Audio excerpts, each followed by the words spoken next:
복된 소식 아름다운 소리 AM 1590kHz 시카고 기독교 방송입니다. 애청자 여러분 안녕하십니까? KCBS 초대석 서덕원 목사입니다. 자, 오늘 초대석에는 시카고 크리스천 교회 양성교 목사님 모셨습니다. 목사님 안녕하세요. 네, 목사님 안녕하십니까? 네, 우리 엊그저께 그 데일라이트 세이빙 타임이 해제돼서 일찍 어두워지고 있습니다. 목사님께서 그 낮에 일을 하시기 때문에 저녁 시간에 이렇게 줌으로 모셨습니다. 네, 감사합니다. 네, 우선 저희 기독교 방송 청취자들하고 간단한 인사 한번 나눠주시죠. 네, 안녕하십니까? 시카고 크리스천 교회를 섬기고 있는 양성교 목사라고 합니다. 두 딸 아이의 아빠이고요. 한 여자의 남편입니다. 예, 목사님께서는 이제 시카고 크리스천 교회 부임하신 지 거의 2년이 되셨다고 그랬는데요. 그동안 이제 코비드 때문에 그 소개를 못 해드렸는데, 먼저 저희가 이제 목사님에 대해서 궁금한 게 많습니다. 저도 그렇고, 우리 청취자들도 그렇고, 목사님은 언제 예수님을 만나서 또 어떤 삶을 살아서 여기까지 오셨는지, 우리 목사님의 삶에 대한 간증 좀 부탁드리겠습니다. 네, 저는 좀 가난한 집에서 태어났고요. 네, 또 살아왔던 환경 자체가 나중에 철이 들어서 알았지만 제가 살았던 곳이 달동네였다고 하더라고요. 네, 그곳에서 살았고 재개발 열풍이 한참 불었기 때문에 네, 원주민들이 다 나가고 이주민들이 정착하는 그런 배경들을 갖고 청소년기를 보내게 되어졌습니다. 그래서 좀 자연스럽게 학창 시절에 좀 방황을 많이 했고요. 또 가난한 집이었고 누님이 바로 손이의 누님이 중증 장애가 있으셨기 때문에 예, 좀 많은 좀 반항 그리고 좀 어려움 그리고 세상에 대한 분노 알지 못하는 고정된 권위에 대한 저항 이런 예, 것들이 좀 제 안에 좀 많이 내재되어져 있었어요. 그래서 예, 좀 학창 시절에 이렇게 뭐 직접적으로 방황하진 않았지만 주변에 자연스럽게 그런 방황하는 친구들을 좀 많이 두게 되어졌고 그러다 보니까 우범 지역으로 갈 수 있는 여건들이 좀 됐었죠. 그런 예, 상황에서 아주 오래 알고 지냈던 친구가 교회에 가보자는 좀 청이 있었고 그 당시 때 이제 저희 집안이 무속을 섬기고 있던 집안이었었는데 예, 누님의 장애를 어떻게든 좀 고쳐보려고 할머님이 뭐 온갖 뭐 다양한 종류의 신앙생활을 다 해보셨어요. 그리고 그러셨겠죠. 네, 또 큰 고모님 같은 경우는 남녀호랭교 지역부장까지 하실 정도로 네, 예, 그렇게 좀 뭐 좀 어떻게 말하면 좀 무속, 이방신앙, 예, 다채로운 뭐 이런 것들을 좋아하는 신앙인이었는데 저희 어머님의 작은 아버님께서 그 대장암 말기이셨어요. 네, 그래요. 대장암 말기로 이제 사형 선고를 받으셨었는데 행상을 하시고 계시다가 우연한 기회에 여의도 순복음교회에 전도하시는 분들에게 전도를 받아서 뭐 지푸라기라도 잡아보겠다는 심정으로 교회에 가셨다가 예, 고침을 받으셨어요. 네, 그래요. 기적적으로 고침을 받으셨고 이제 그 길로 저희 집으로 달려오셔서 이제 저희 누님도 교회 가면 고침을 받을 수 있다라는 것들을 이제 증언을 하셨고 그런데 이제 뭐 집안이 쉽게 예수님을 영접하고 다닌다는 거 쉽지가 않죠. 또 무속을 섬기는 분들은 종교를 바꾸면 큰일 난다라고 생각을 많이 하기 때문에 네, 그래서 뭐 그런저런 생각들을 하시다가 교회를 차일파일 못 가게 되어졌는데 제가 아까도 말씀드렸던 것처럼 친구의 권유로 저부터라도 좀 교회 다녀보자라는 생각이 저 안에 좀 있었어요. 그래서 가까운 바로 집 근처에 순복음 교회가 있어서 그곳을 가게 되어졌고 이제 그곳에서 신앙생활을 하는 중에 뭐 고등학교 2학년 때 수련회를 갔다가 그곳에서 이제 하나님을 인격적으로 만나게 되어졌고 예, 뭐 십자가를 짊어지신 주님이 바로 나를 위해 그 십자가를 감당하셨다라는 것을 인격적으로 체험하게 되어졌고 예. 이제 그때 이제 주님의 길을 걷기로 서원을 했었습니다. 그러다가 그때 주님을 영접하고 나서 예수님의 길을 걸기로 소원하셨어요. 네, 바로 고 걷기로 때. 했었습니다. 네. 왜냐하면 뭐 당시에 좀 불우한 환경이었는데 지금도 마찬가지지만 목사님들이 그렇게 좀 넉넉하지가 않잖아요. 복음을 증거한다는 것이 이렇게 주님 주변에 있는 분들을 만나기는 쉬운데 저처럼 교회 밖에 있는 사람들을 만나기가 참 어려운 환경이다 보니까 저는 좀 목회자가 되어서 좀 가난하고 소외되고 좀 이렇게 불량한 청소년들, 소위 말하면 네, 예. 길을 찾지 못하는 그들에게 좀 길을 제시해 주는 사람이 되고 싶은 마음이 좀 많았습니다. 그래서 서원했고 뭐 좀 우여곡절이 있었지만 아버님께서 돌아가신 이후에 바로 부르심에 순종해서 신학을 하게 되어졌고 뭐 여차저차해서 여기까지 오게 되어졌습니다. 예. 자, 그러면은 이제 그 무속 신앙에서 이제 기독교로 이렇게 바꾸는데 그 어려움은 없으셨나요? 많은 어려움이 있었습니다. 현실적으로. 그러시죠. 네, 사실 신앙 1세대가 신앙이 이렇게 교차되어지는 과정이 저희 집안도 하나님을 이제 지금은 이제 다 남녀호랭교 다니시는 그 고모님 댁을 제외하고는 예. 모두 이제 예수님을 영접한 가정이 되어졌는데 저희 예. 할머님이 이제 8남매를 두고 계신데 네. 네, 모두가 이제 한 가정을 제외하고는 모두 하나님을 믿는 가정이 되어졌고 아멘. 네. 장로님을 비롯해서 뭐 권사님들 또 목회자 그리고 사모님 이렇게 뭐 다양하게 배출이 되어지기까지 한 예. 20여 년의 과정이 걸렸던 것 같아요. 아, 그래요. 그 목사님이 기도가 제일 먼저 가셔서 그런 그 하나님의 역사가 일어나셨나요?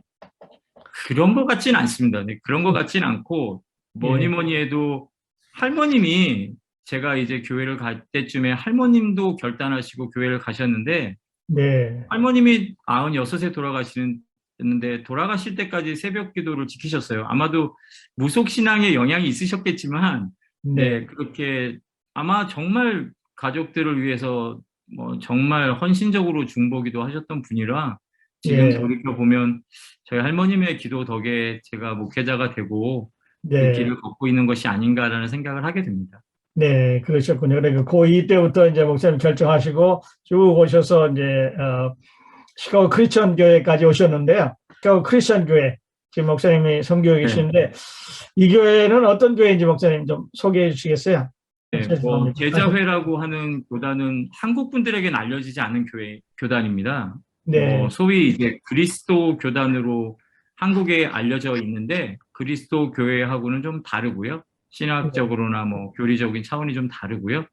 그냥 저희는 뭐 표현상으로 크리스천 교회를 그리스도 이렇게 얘기하지만 네, 정확하게 얘기하면 Disciple of Christ 이제 제자회라고 불려지는 미국 교단에 속해져 있고요. 또 예, 그 교단에서 제가 듣기로는 저희 교회가 한인교회로는 두 번째 개척되어진 교회라고 얘기는 들었습니다. 그러나 뭐 상징적으로 많은 분들이 장자교회, 장자교회 이렇게 불러주시고는 있습니다. 그런데 뭐 저는 교단에서 신학을 한 것도 아니고 또 교단의 역사를 잘 알지도 못해요. 그렇기 예, 때문에 제가 교단을 소개하는 건 좀 어려울 것 같고요. 예, 다만 제가 교회에 처음 방문했을 때 저희 교회에 받았던 가장 강력한 인상은 제가 이제 47년 동안 7번째 담임 목사인데요. 예, 그러다 보니까 뭐 목사님들의 바뀌시는 턴이 좀 많았죠. 여러 우여곡절이 있었고 변화가 있었고 그 과정 속에서 상처가 좀 많은 교회였어요. 그리고 예, 제가 이제 뭐 교회에 인벌브 되어지기 바로 직전까지 3년 6개월 정도 목회자가 없이 교회를 성도들만이 지키셨던 좀 혹독한 교회였습니다. 그래서 예, 그곳을 처음 방문할 당시에 제가 이제 나중에도 뭐 기회가 되면 이야기하겠지만 제가 일을 하고 있었거든요. 네, 공항에서 청소를 하고 있었는데 우연한 기회에 뭐 제시가 되어져서 그 교회에 설교를 한번 하러 해달라고 해서 설교를 하러 갔다가 왜냐하면 예, 3년 6개월 동안 담임 목사님이 안 계시니까 설교 목사님들이 매주 이렇게 바뀌는 상황이었던 것 같아요. 그래서 예, 제가 방문하게 되어졌을 때에 지금은 시무장로님이신 이제 그 당시 땐 집사님께서 재직 회장님이셨는데 그분께서 좀 권면을 하셨죠. 함께 교회를 세우면 어떻겠냐. 근데 저는 그때 목회자를 그만두려고 각오했었기 때문에 이제 목회 예, 여정을 그만두려고 각오했었기 때문에 좀 마음이 선뜻 오진 않았어요. 그랬는데 성도들을 만나면서 이제 한 번, 두 번째 예배 드리러 갔을 때에 어, 이제 하나님께서 제 안에 이제 강하게 이렇게 들려주시는 음성이 있었어요. 네, 그래요. 제 마음에 확신이. 그게 뭐였냐면, 제가 18에 하나님 앞에 기도실에서 뭣도 모르고 목회자의 길을 걷겠다고 얘기했었대잖아요. 예, 근데 제가 이제 목회 여정을 그 당시 때 20여 년을 걸었던 거니까 20여 년의 목회 여정을 걸은 다음에 주님이 저한테 그렇게 말씀하시는 것 같았어요. 이제 목회자의 길이 어떤 건지 네가 맛을 아는데 그래도 한 번 더 해보겠니? 라는 질문을 저한테 하시는 것 같더라고요. 예, 근데 제가 대답을 못 하겠더라고요. 그러니까 음, 제가 너무 그동안의 목회 여정이 너무 힘들었고 음, 또 교회 안에서의 뭐 성도들과의 어떤 관계나 이런 부분에서 제가 상상한 이상하고는 좀 다른 것들을 경험했었기 때문에 더 예, 이상 목회를 할 수 없겠다라고 저를 제 자신이 객관적으로 판단해서 목회를 그만두려고 했던 것이어서 예, 좀 많이 어렵더라고요, 대답하기가. 음, 그랬는데 그 성도들의 입장을 한번 생각해 봤어요. 목회자가 예, 없이 3년 6개월을 견딘 성도가 저는 예, 성도 없이 3년 6개월을 견뎌보지 못했거든요. 네, 네, 근데 객관적으로 저보다는 더 존경스러웠어요, 사실. 머리가 숙여질 정도로 존경스러웠고, 그래서 성도들에게 이야기하기를 저는 그 당시 때 좀 성도들에게 본의 아니게 좀 상처가 있다고 생각한 피해의식이 있었고, 또 저희 성도들은 목회자에게 피해의식이 있었던 상황이었기 때문에 예, 함께 성도들은 저를 통해서 목회자에 대한 치료를 받고, 저는 성도들을 통해서 좀 성도로서의 치료를 받고 해서 그런 공동체를 만들면 어떻겠냐라고 생각해서 인벌브 한 거거든요. 그래서 저희 예, 교회를 짧게 소개해달라고 얘기하시면 제가 말씀드릴 수 있는 딱 한 가지는 47년 됐지만 이제 막 7개월 된 어린아이와 같은 설렘을 갖고 있는 교회다라고 네. 소개해드리고 싶네요. 아, 그래요. 그래서 이제 목사님을 이제 모시고, 새로운 마음으로 이렇게 성도들이 설레고 있네요. 네, 그렇습니다. 예. 그, 목사님께서 다녀가시는 그 교회, 이제, 그 본질에는 일치를 하고, 네, 비본질에는 자유, 그리고 모든 것을 사랑하는 교회다, 이렇게 붙이셨는데요. 네. 목사님, 그 본질과 그 비본질에서 그동안 성도님들이 이렇게 어려운데 꽉 붙들고 어떤 힘이 어디에 있었다고 생각하셔요? 일단 본질은 교회라고 뭐 말씀이죠. 본질은 네. 우리의 본질은 말씀일 수밖에 없는 것인데 저희 교회 성도들은 전부 다 이렇게 백그라운드를 보면 저와는 좀 다르게 1세대가 아니시고 신앙의 뭐 목사님 가정에서 음, 태어나신 PK던가 예, 아니면 창립할 때부터 계속 계셨던 장로님이시다든가 이렇게 예, 몇 가정이 코어가 되게 단단한 교회였어요.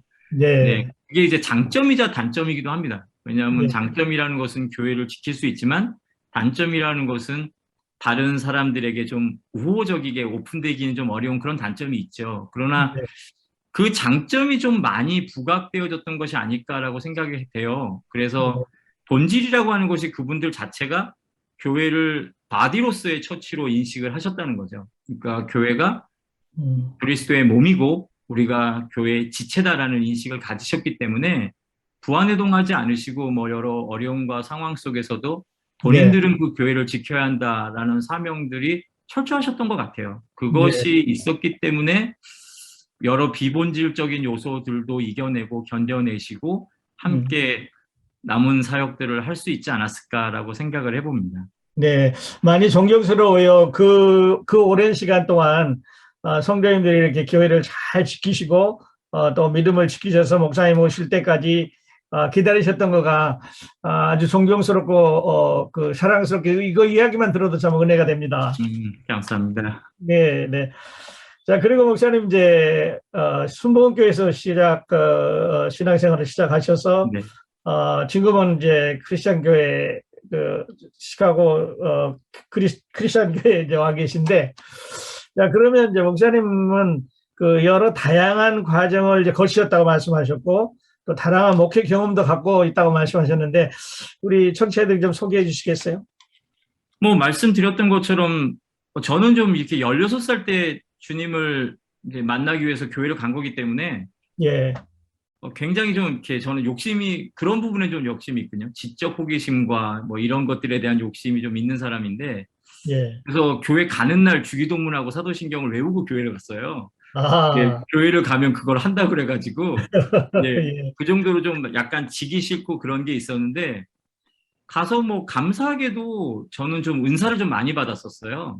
네, 그러니까 음, 처음 이제 하나님을 체험하고 성령 체험을 할 때도 좀 남들이 부러워할 만한 되게 뜨겁게 하나님을 좀 체험하다 보니까 예, 좀 자연스럽게 은사주의 쪽으로 제가 이렇게 신앙적 색깔이 좀 많이 편향될 수밖에 없었고요. 또 순복음 예, 교회가 그랬고 신학도 순복음 신학을 했었으니까 좀 그런 쪽이 많았죠. 그런데 군대를 제대하고 와서 이제 군에서 있는 시간 동안 뭐 뜨겁게 기도를 한다든가 이런 것이 현실적으로 어렵잖아요. 예, 찬양을 뜨겁게 부르기도 어렵고. 그러니까 제가 가서 군 생활을 한 곳이 강원도 양구였는데 이 내내 눈만 뜨면 행군하는 부대였거든요.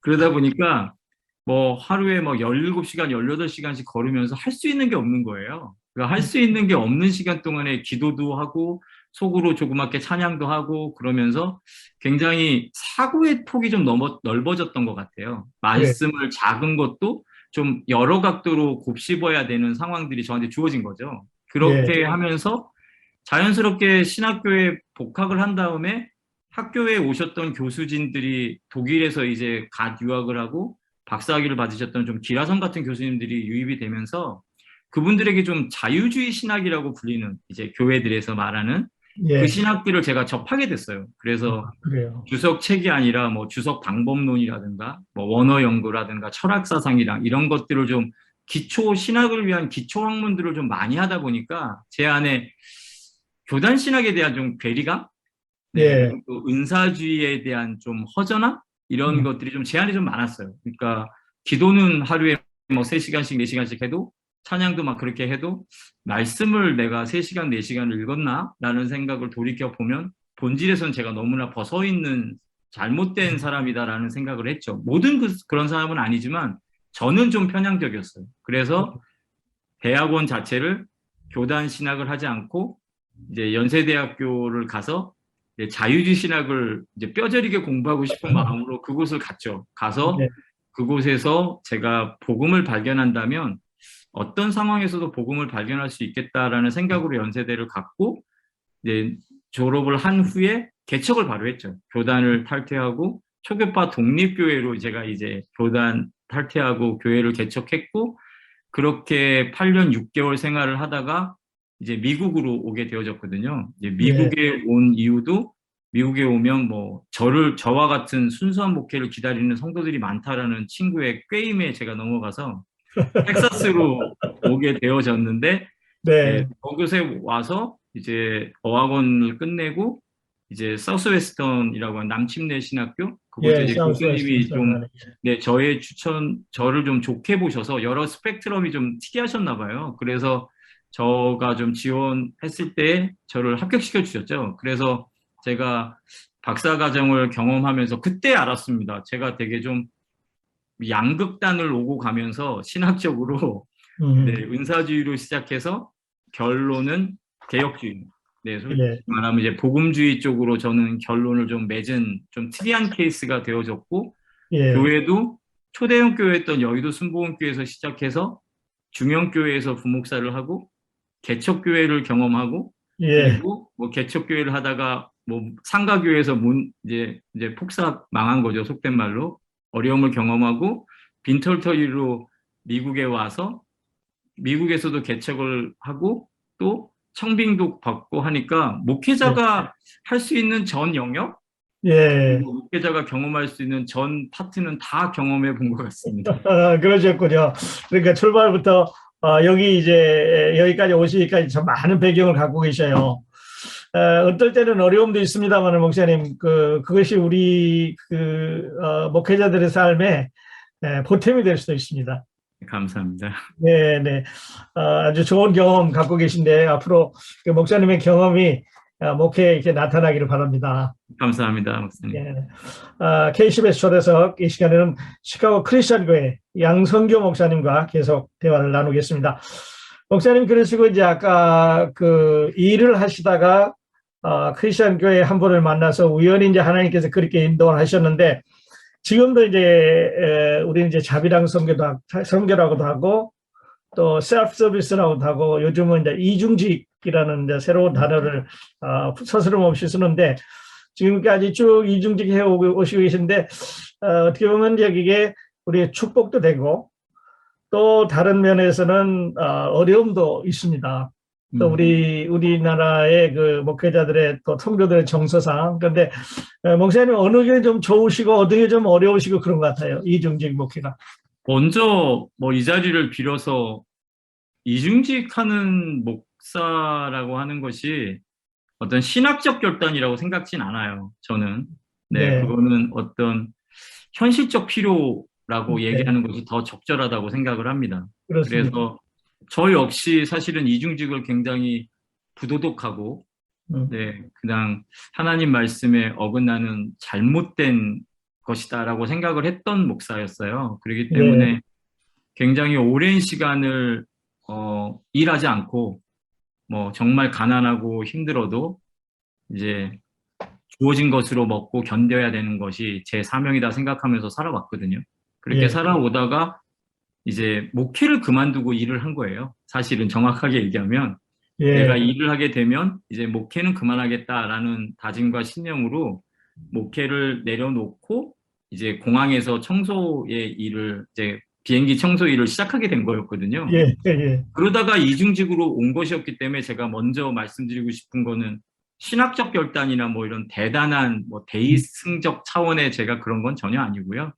뭐 예, 현실적 차원이었고 뭐 음, 간단하게 축복이다라고 얘기한다면 앞에서도 말씀드렸지만 좀 제 아내도 신앙이 1세대예요. 그렇기 때문에 예, 저희 둘 다 서로를 이렇게 절차 탁마하면서 신앙의 여정을 걸어온 사람들이기 때문에 목회를 할 때도 가족들에게 후원을 받거나 이런 것들이 전혀 없었어요. 그러니까 예, 아내가 일을 해서 벌어온 수익의 한 80%는 헌금하면서 겨우겨우 버티고 정말 살았었거든요. 그러다 보니까 아이들에게 그 또래에 경험해야 될 추억을 하나도 선물을 해준 게 없어요. 그러니까 예, 얼마 전에 지나고 저희들 앨범을 봤는데 제가 25년 목회를 했는데 아이들하고 같이 찍은 사진 하나가 변변한 게 없더라고요.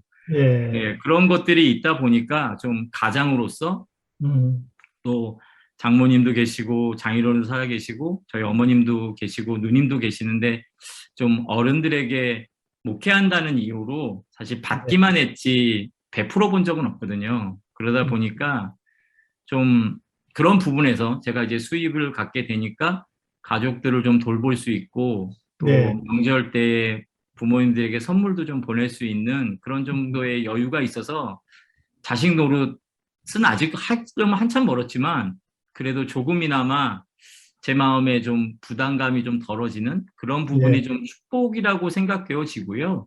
네, 뭐 부작용이다라고 얘기를 한다면 좀 이것은 제가 좀 경계하는 부분인데 일터에서도 저를 그냥 목사님이라고 불러주세요. 사람들이 그냥 예, 저를 뭐 양씨라고 부르기도 뭐하고 그러시니까 음, 그냥 목사님이라고 불러주시는데 그러다 보니까 많은 분들이 좀 친해지면 그런 질문을 하세요.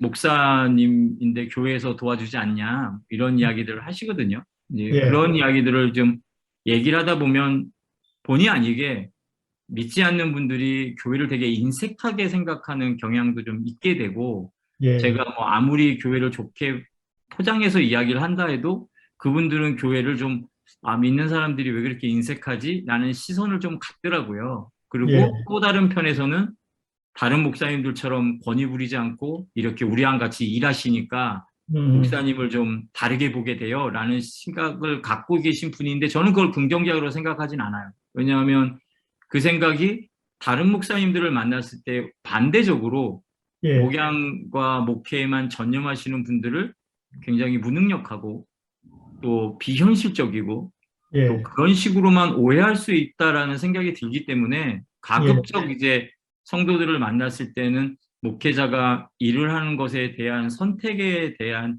양면성을 좀 얘기하는 편이고요. 그리고 예, 또 제일 큰 안 좋은 쪽은 뭐냐 하면 제가 주중에 40시간 이상을 일을 하니까 예, 아무래도 성도들의 어떤 급변하는 변화잖아요. 성도들의 상황이라는 것은 뭐 평화롭다가도 갑자기 좋지 않은 상황들이 발생하니까 그런 일이 있을 때 능동적으로 대처를 할 수가 없어요.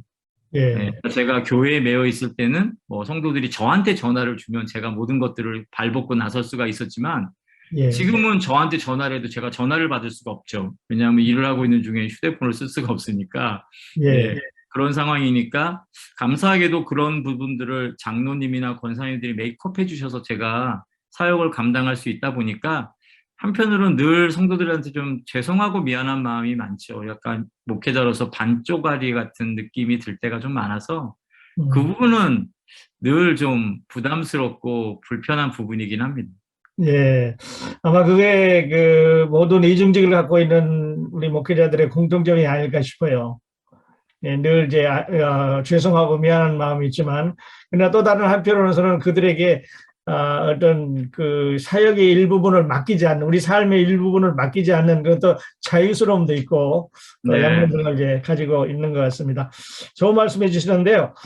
목사님, 그리고 이제 아시는 대로 그 우리 한인 이민 교회가 그 1세대하고 2세대의 그 대화 문제가 항상 이게 음, 대두가 되고 음, 있습니다. 음. 그 목사님이 보시는 1세대와 2세대 간의 이 건전한 그 대화, 이를 하기 위해서는 어떤 제안을 목사님은 하시겠습니까? 목사니까 예, 현실적인 여러 뭐 젠더 갈등이니 세대 갈등이니 뭐 제너레이션 갈등이 이런 것들을 뭐 사회적으로다가도 평가할 수 있겠지만 목사이기 때문에 접근법 자체를 예, 목사답게 하고 싶어요. 네, 그렇습니다. 그러니까 교회에서의 갈등의 해소는 오직 예배밖에 없다고 생각을 합니다. 저는. 네, 예배, 오직 예배뿐이다라고 생각을 하는 사람이에요. 그런데 예, 교회가 갈등을 빚었던 가장 큰 요소들을 우리가 이민 역사를 통해서 보더라도 언어적인 문제였죠. 그러니까 언어, 내 생계와 생존을 위해서 부모님들은 뭐 하루에 열 몇 시간씩을 일을 하셔야 됐고 그렇습니다. 아이들은 당연히 학교에서 언어를 뭐 영어를 쓰게 되어지니까 음, 부모님들과의 골이 점점 언어적인 한계 때문에 내면을 네, 들여다볼 수 없는 한계가 발생한 거죠. 그것을 저는 이민 1세대가 실수했다고 생각지는 않지만 어쩔 수 없는 변화였지만 EM 철치를 만들고 아이들이 이 영어의 언어로서 자신들의 예배를 갖게 한 그것이 사실은 이민 1세와 2세의 갈등을 촉발시킨 것이었다라고 저는 봐요. 그렇기 네, 때문에 그로 인해서 그 당시 때에는 아이들에게 영적인 무엇인가를 공급해 준다라는 뭐 자부심도 가지셨고 만족도 가지셨겠지만 네, 이것이 제네레이션이 지난 이후를 봤을 때 그 젊은 층이 가지고 있는 상대적 박탈감은 부모로부터 방치되어졌고 버림받았다라는 생각을 갖게 되는 것이거든요. 예, 그러니까 그 문제를 촉발한 것이 사실은 예배였다는 것이죠. 그리고 언어였다는 것이에요. 그러니 해결점은 당연히 예배와 언어적인 문제를 해결을 하면 되는 겁니다. 간단하게.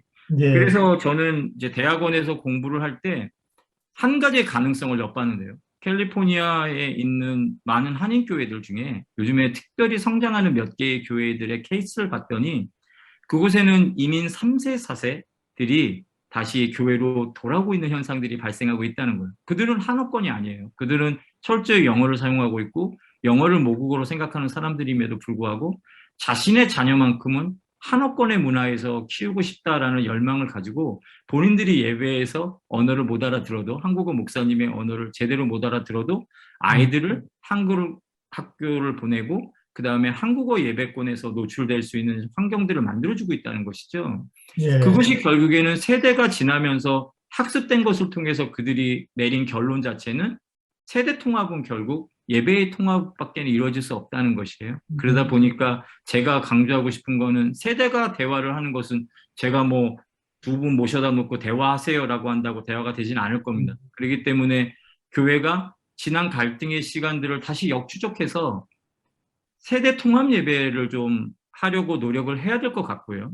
네. 예, 그다음에 요즘은 또 연령별로 뭐 이렇게 아이들이 나눠져서 예배를 드리다 보니까 그것이 효율적이긴 하지만 제가 볼 때는 예배의 예, 본질에는 맞지 않다고 생각합니다. 예배의 본질이란 결국 성경을 봐도 부모가 자녀를 양육하는 것이 예, 신앙 양육의 근본이고 예, 그것이 그 성실이죠. 예배의 본질이잖아요. 그렇기 때문에 그 부분들을 다져가기 위해서 한글 학교도 물론 있어야 될 것 같고, 그렇지만 2세들에게 좀 죄송한데, 2세들에게 너무나 죄송합니다. 하지만 1세들이 영어를 2세만큼 능숙하게 하는 것 시간보다는 2세들이 한국어를 배워서 적응하는 시간이 저는 좀 더 효율적일 것 같다는 생각을 좀 하거든요. 죄송하지만, 피해자 네, 죄송하지만. 그래서 조금 이런 갈등을 봉합하기 위해서 우리가 인내를 갖고 예배 통합을 시도하고 언어적인 통합들을 시도하다 보면 저는 성령 안에서 하나 될 수 있다라고 믿는 좀 이상주의자입니다. 그렇기 때문에 네. 예배만이 가능하다라고 생각을 한 합니다. 예배만이 가능하다. 네.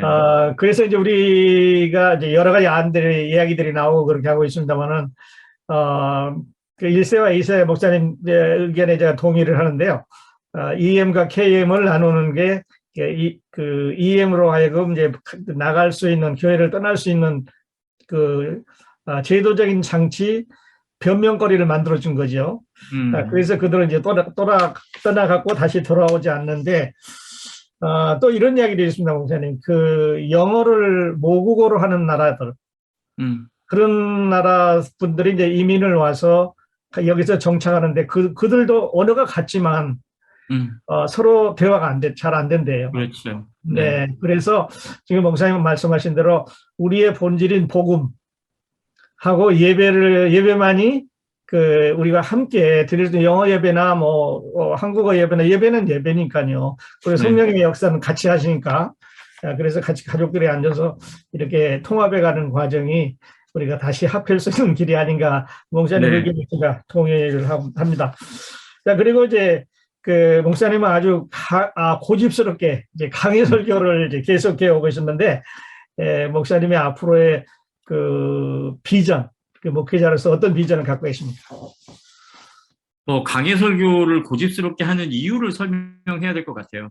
네, 그러니까 제가 네, 공황장애를 5년 앓았어요. 네, 네, 그 공황장애를 5년 앓게 된 배경이 무엇이었냐면 교회가 이제 제가 저희 전셋집도 다 하나님 앞에 물질로 내놓고 그렇게 뭐 복음 앞에서 부끄럽지 않으려고 몸부림을 쳤음에도 불구하고 상가교회의 보증까지 다 이렇게 해서 네, 뭐 부모님 재산에 차압도 당하고 여러 경제적 어려움을 당했거든요. 그래서 결국에 교회로부터 일종의 상가의 건물주로부터 쫓겨났죠. 네, 예, 그렇게 되어졌을 때 집에 와서 제 자신을 봤는데 제가 평생 신앙 교육을 받으면서 한 번도 실패를 이렇게 믿음 안에서 극복하는 방법들을 배운 적이 없더라고요. 네, 제가. 그러니까 하나님을 믿는 자들은 다 잘 되어진다라는 것들에만 제가 길들여져 있었지. 일종의 번영신학이라고 얘기하는. 그것에 네, 제가 철저히 양육되어진 자였지. 고난과 아픔을 통해서 하나님이 무엇을 하신다라는 이야기를 제가 배워본 적이 없더라고요. 예, 부끄럽게도. 그때 이제 공황장애가 찾아와서 제가 문 밖을 나가지 없을 상황이었어요. 그런 상황에서 하나님 말씀을 처음부터 다시 좀 보자라고 생각을 하다 보니까 우리가 너무나도 이렇게 좋아하는 성구 중심의 설교를 들어왔고 또 주제 중심의 설교를 들어왔기 때문에 제가 예, 또 감사하게도 뭐 박사 과정을 이제 했던 그 학교 자체 남침내 교단 자체가 텍스트 드리븐 프리칭이라고 강해 설교학으로 유명했던 학교였기 그렇죠. 때문에 네, 네, 그런 쪽에 영향이 좀 더 있었고요. 그래서 고집스럽게 그 방향을 해오고 있다 보니까 제가 가지고 있는 하나의 욕심은 요즘에 성도들 가운데 그런 분들 많아요. 신앙생활은 30년, 40년 되어졌는데 자기의 신앙생활이 자기 믿음을 지키는 것이 전부라고 생각하시는 분들이 참 많아요. 그러나 저는 믿는 자, 우리가 예수를 주라고 시인하는 그 순간부터 우리는 증인이며 제자라고 생각을 하지 증인과 제자를 옵션이라고 생각하지는 않는 목회자거든요. 어, 네, 그러니까 모든 그리스도인은 모두 증인이고 모두 제자라고 저는 생각을 해요. 그런데 예, 우리는 제자로서 증인으로서 재생산과 양육을 이루는 것에는 너무나 터부시하면서 신앙생활을 해왔다는 거죠. 예, 제가 가지고 있는 비전은 철저히 성경을 강해하고 설교 예, 시간에 예, 네, 그래서 저희 교회 설교가 좀 긴데요. 설교 시간에 철저한 강해와 강독을 하고 그리고 그것을 위해서 성도들이 저희 교회는 일주일 전에 그 본문이 주어지거든요. 말씀을 네. 묵상해 오고 그 다음에 사랑방 훈련을 통하여서 그것들을 충분히 성도들이 쉐어를 하고 그 다음에 이제 예배 시간에 들어와서 그 말씀을 배우게 돼요. 그렇게 하다 예. 보니까 성도들이 한 영혼을 소중히 여기고 하나님 나라 갈 때까지, 저희 교회 슬로건인데요. 하나님 나라 갈 때까지 한 영혼이라도 좀 재생산하는 그런 신앙인이 예. 되어보자라고 생각하기 때문에 제 목회 비전은 한 영혼을 생산해내는 신앙인들을 만드는 것. 그래서 저희 네. 교회는 모든 성도가 모두 교사가 되는 것, 그것이 제 비전이라고 늘 강단에서 외치고 있습니다. 네, 네, 그러시군요. 그리고 목사님 교회 그 슬로건이 그 하늘 보좌를 바라보는 교회 이렇게 되어 있었는데요. 네. 우리 양성규 목사님의 그 강해 설교 또 네. 그동안에 쌓였던 또 하나님께서 훈련시켰던 그런 놀라운 노하우들이 우리 사역 가운데 놀랍게 역사하시기를 바랍니다. 감사합니다. 목사님과 이렇게 대화를 나누다 보니까 어느덧 저희들에게 약속된 시간이 다 돼서요. 아쉬운 작별을 해야 되겠는데 네. 끝으로 우리 기독교 방송 청취자들에게 간단한 클로징 멘트 하나 주시고 시간 마치시죠. 말씀으로 마치려고 합니다. 느헤미야서 8장 10절인데요. 느헤미야가 또 그들에게 이르기를 너희는 가서 살찐 것을 먹고 단 것을 마시되 준비하지 못한 자에게는 나누어 주라. 이날은 우리 주의 성일이니 근심하지 말라. 여호와로 인하여 기뻐하는 것이 너의 힘이니라. 아멘. 네, 감사합니다. KCBS 초대석 오늘 이 시간에는 시카고 크리스천 교회 양성교 목사님 모시고 계속 대화를 나누었습니다. 목사님 초대석에 이렇게 나와주셔서 다시 한번 감사드립니다.